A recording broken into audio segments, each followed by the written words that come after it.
Hello friend दोस्तों, आज हम सीखें नेक्स्ट कक्षा 8वीं गणित अभ्यास टेस्ट पेपर सप्ताह 3 का क्वेश्चन नंबर 7वां। क्वेश्चन नंबर 7वां है दोस्तों। इसमें लिखा है कि 5/7 धन कोष्टक में 5/14 गुणित 6/21 बराबर क्या होगा। दोस्तों सबसे पहले अपनों को क्या करना, कोष्टक सोल्व करना पड़ेगा, है ना। तो कोष्टक सोल्व करेंगे तो इस संख्या को ऐसे लिख दें और बच्चों को अपन सरल तरीके से कैसे समझा सकते हैं। आइए दोस्तों, बिल्कुल शॉर्टकट ट्रिक और सरल से सरल वे में बच्चों को समझा सकते हैं ताकि बच्चे इस विधि से आसानी से सीख सकें। तो देखिए 5/7 तो ऐसे ही लिख दें, धन पहले कोष्टक सोल्व करें।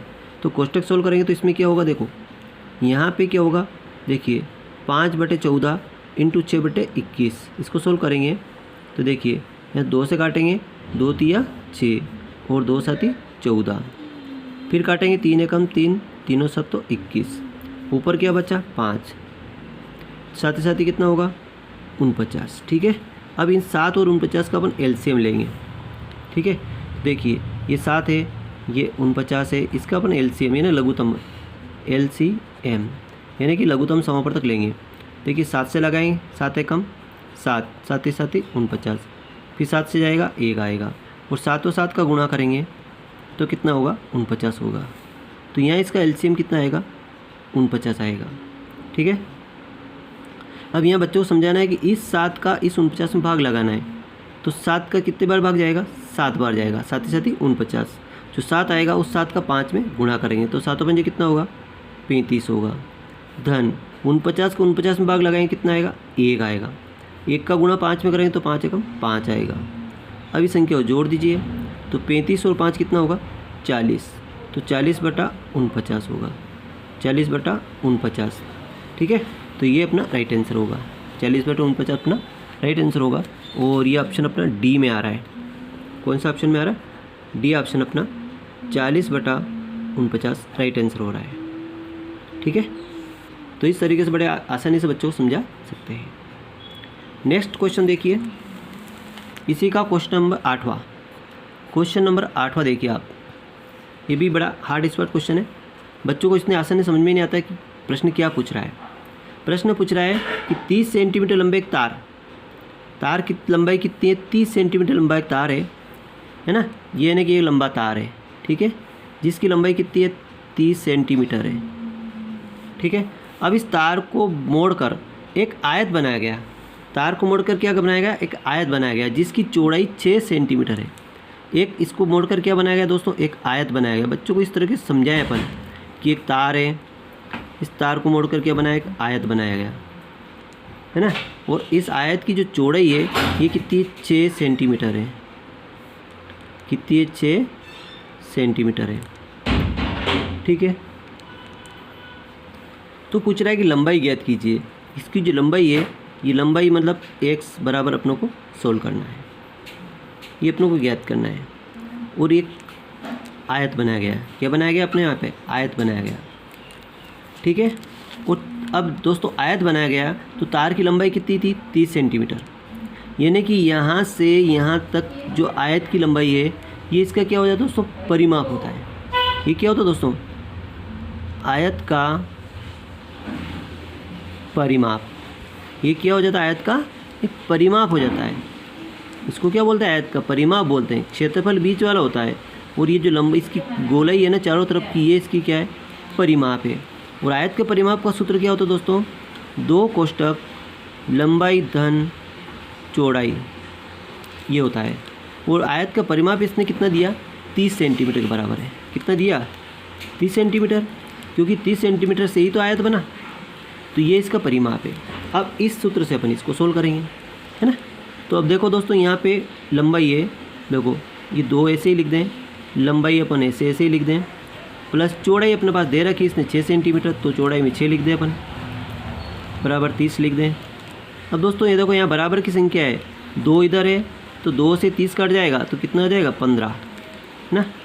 तो ये आ जाएगा लंबाई प्लस चौड़ाई कितनी 6 बराबर 30, 15 आ गया। अब 6 यहाँ प्लस के तो इधर जाएगा माइनस हो जाएगा, है ना। तो लंबाई बराबर होगा 15 - 6 और 15 में से 6 गए तो कितने बचे दोस्तों 9। तो लंबाई कितने सेंटीमीटर आई 9 सेंटीमीटर आ गई इसकी। ठीक है, तो आंसर क्या आ जाएगा अपना, आंसर हो जाएगा 9 सेंटीमीटर। ठीक है, इसका आंसर 9 सेंटीमीटर लंबाई हो जाएगी। तो 9 सेंटीमीटर किस ऑप्शन में, बी ऑप्शन में आ रहा अपना, यानी कि इसका बी ऑप्शन अपना राइट आंसर हो जाएगा। ठीक है, नेक्स्ट एक और क्वेश्चन देख लीजिए दोस्तों। इसी का क्वेश्चन नंबर सोल्व करेंगे अपन 10वां क्वेश्चन नंबर सोल्व करने जा रहे हैं अपन 10वां क्वेश्चन। ये भी कुछ हार्ड स्पॉट लग रहा है बच्चों को। देखिए, एक वर्गपट मतलब का क्षेत्रफल 7056 वर्ग सेंटीमीटर है। तो इसकी प्रत्येक भुजा की लंबाई ज्ञात कीजिए। अब इसने कहा कि वर्गपट, और वर्गपट बच्चों को समझ में आना चाहिए कि वर्ग क्या होता है। दोस्तों, वर्ग होता है जिसकी चारों भुजाएं बराबर होती है। वर्ग की चारों भुजाएं बराबर होती है, जिसको अपन वर्गपट कहते हैं। इसकी ये भुजा, ये भुजा, ये भुजा और ये भुजा, चारों भुजा आपस में क्या होती, बराबर होती है, जिसको अपन वर्गपट कहते हैं। वर्ग से मालूम पड़ना चाहिए वर्गपट हो रहा है। ठीक है, अगर यहाँ आयताकार बोले तो फिर आयत का क्षेत्रफल लंबाई गुणित चौड़ाई, पर ये कह रहा है वर्गपट मतलब ये वर्ग है। ठीक है, जिसका क्षेत्रफल दे रखा 7056 दे रखा।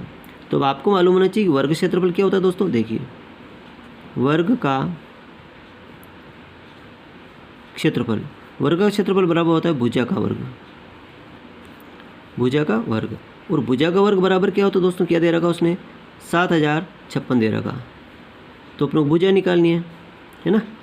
भुजा का वर्ग बराबर 7056। ठीक है, अब अपने को एक भुजा की लंबाई निकालनी है ना। तो भुजा बराबर क्या होगा दोस्तों, यहाँ भी वर्ग अंडर रूट लगा दो, यहाँ भी रूट लगा दो। तो यहाँ रूट लगाने से ये संख्या हट जाएगी, ये 2 घात इसकी हट जाएगी। और कैसे हटेगी वो मैं आपको बता देता हूँ। देखिए, 7056, यहाँ तो ये स्क्वायर है। ठीक है, अब इसको अपना रूट लगाया। ठीक है, तो अब कैसे हटा वो भी मैं आपको समझा देता हूँ। देखिए, एक कॉपी पे आपको मैं समझा देता हूँ कैसे हटा, है ना। बच्चों बिल्कुल एक एक बात क्लियर करो कि कैसे हटा, क्योंकि अपनों समझ में आ रहा है हट रहा है, लेकिन बच्चों को समझ में नहीं आ रहा है कैसे हटा, ये वर्ग कैसे हटा। तो देखिए, ये भुजा है ना, ये भुजा की पावर कितनी है, 2 है। ये जो रूट लगा है ना, इस रूट का मतलब होता है दोस्तों, यहाँ पे रूट का मतलब होता है 1/2 होता है। इस रूट का मतलब क्या होता है, 1/2। और बराबर यह संख्या अपने 7056 यहाँ रहेगी। ठीक है, तो ये जो रूट लगा है ना, रूट का मतलब 1/2, और 2 से 2 कट गया, तो यहाँ क्या रह गया अपना, केवल भुजा रह गई। क्या रहेगी, भुजा। और बराबर में जो संख्या आई ये 7056 हो गया। अब इसका अपन वर्गमूल निकालो। और वर्गमूल निकालना भी अभी बच्चों को, पिछले साल कोरोना चल रहा था, बच्चे सीख नहीं पाए, और इस वर्ष भी जैसी क्लास शुरू हुई और सीधा नेस में घुस गए, तो बच्चों को अभी तक तो वर्गमूल क्या होता है ये भी पता नहीं होता है कि वर्गमूल कैसे निकालते हैं, गुणनखंड कैसे करते हैं। तो ये दोस्तों बिल्कुल गुणनखंड विधि से ही बच्चों को अपन वर्गमूल सिखाना सिखाते हैं, है ना। बिल्कुल एक एक चीज़ क्लियर करोगे तो बच्चे, इसके अलावा कोई भी नया क्वेश्चन आएगा तो बच्चे आसानी से इसको सॉल्व कर लेगा। तो इसमें क्या दे रखा, इस 7000, देखिए 7056, इसका अपन गुणनखंड करेंगे और वर्गमूल निकालना सीखेंगे। देखिए गुणनखंड कैसे करते हैं, सबसे पहले छोटी संख्या से भाग लगाएंगे, 2 से लगाया तो 2 तिया 6, यहाँ से 1 बचा 0, 2 पंजे 10, फिर 5 में लगाया 2 दूनी 4, 1 बचा 16, 2 8 16। ठीक है, फिर 2 से भाग लगाया, है ना, तो 2 एकम 2, 15 हो गए, 2 7 14, 1 बचा 12, 2 6 12 और 2 चौक 8।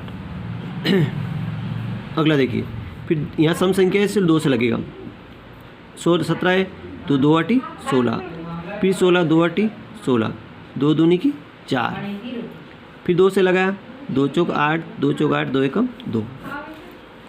अगला देखिए, फिर 2 से लगाया तो 2 दूनी 4, 2 से नहीं जाएगा क्योंकि यह विषम संख्या आ गया, 3 से जाएगा, किस संख्या से जाएगा, 3 से। तो देखिए 3 से जाएगा तो 3 एकम 3, 3 से अब 1 बचा 14, 3 चौक 12, 2 बचे 21, 3 7 21, फिर 3 से गया 3 चौक 12, 3 9 27, फिर 7 से गया 7 7 49, 7 से गया 1 आ गया।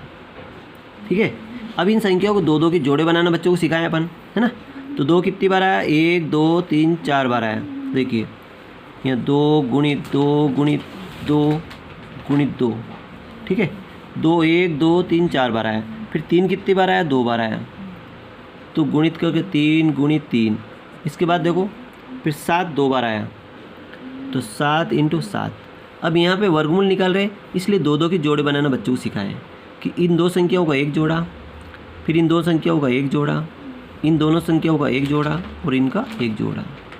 अब एक जोड़े से एक संख्या ले लें अपन, देखो इस जोड़े से भी 2 ले लें, इस जोड़े से 3 ले लें, इस जोड़े से 7 ले लें, इनका आपस में गुणा कर दें तो 2 दूनी 4, 4 तिया 12 और 12 7 84 यानी कि 84।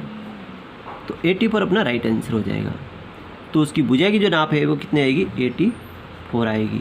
अब इस तरीके से बच्चों को गुणनखंड करके हर चीज़ क्लियर करके समझाएंगे तो बच्चा आसानी से कोई भी सवाल हो तो कर सकेगा। ये नहीं कि वो रट रटा सीखेंगे, उसको समझ में आ जाएगी हाँ कौन सी भी ऐसी संख्या है तो हम उसका ऐसे गुणनखंड करके सोल्व को हल कर सकते हैं। थैंक यू दोस्तों, इसका 84 आंसर राइट हो जाएगा भुजा की लंबाई। तो वीडियो आपको अच्छा लगे लाइक करें और इसका बी आंसर राइट हो जाएगा। 84 कौन सा ऑप्शन है अपना, बी ऑप्शन अपना राइट हो जाएगा, 84 सेंटीमीटर। तो वीडियो आपको अगर अच्छा लगता है तो लाइक करें और अधिक से अधिक दोस्तों में शेयर भी करें और सब्सक्राइब करना न भूलें। थैंक यू दोस्तों।